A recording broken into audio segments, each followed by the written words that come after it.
आता बघूया टॉप 9 महत्त्वाच्या बातम्या।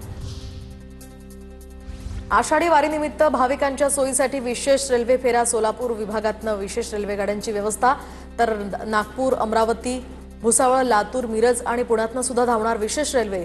10 जुलैपर्यंत विशेष रेल्वेंची व्यवस्था। आषाढी यात्रेसाठी एसटीच्या 5200 विशेष गाड्या सोडण्यात येणार। ग्रुप बुकिंग केल्यास गावातनं थेट पंढरपूर अशी सेवा सुद्धा दिली जाणार।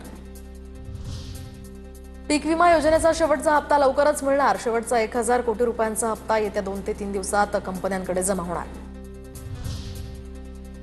पाकिस्तानच्या संरक्षण अंदाजपत्रकात 20% वाढ, तर भारताच्या लष्करी कारवाईनंतर त्यांच्या अर्थसंकल्पात संरक्षणासाठीच्या तरतुदीत 20% वाढ झाल्याची माहिती। भारतीय रेल्वेत तात्काळ तिकीट काढण्यासाठी आता ओटीपी आवश्यक। 1 जुलैपासून आधार प्रमाणित वापरकर्त्यांनाच तिकीट काढता येणार। श्री तुळजाभवानी मंदिर परिसरात थुंकल्यानं पुजाऱ्यांवर मंदिर संस्थांची कारवाई। 8 पुजाऱ्यांना कारणे दाखवा नोटीस, प्रवेशबंदी होण्याचीही शक्यता।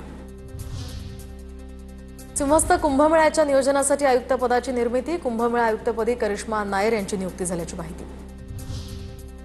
मुंबई पालिकेकडून पावसाळ्यामध्ये रस्त्यावर पडणाऱ्या खड्ड्यांची तक्रार करण्यासाठी ऑनलाईन सेवा उपलब्ध, तर पॉट होल क्विक फिक्स या मोबाईल ॲपसह व्हॉट्सॲप चॅटबॉट सेवा सुद्धा सुरू। एक जिल्हा एक नोंदणी सुविधेमध्ये अनेकांकडून फसवणूक झाल्याचं उघड। पुणे जिल्ह्याच्या दस्त नोंदणीतील फसवणूक रोखण्याचे महसूल विभागाने इतर अधिकाऱ्यांना दिले आदेश।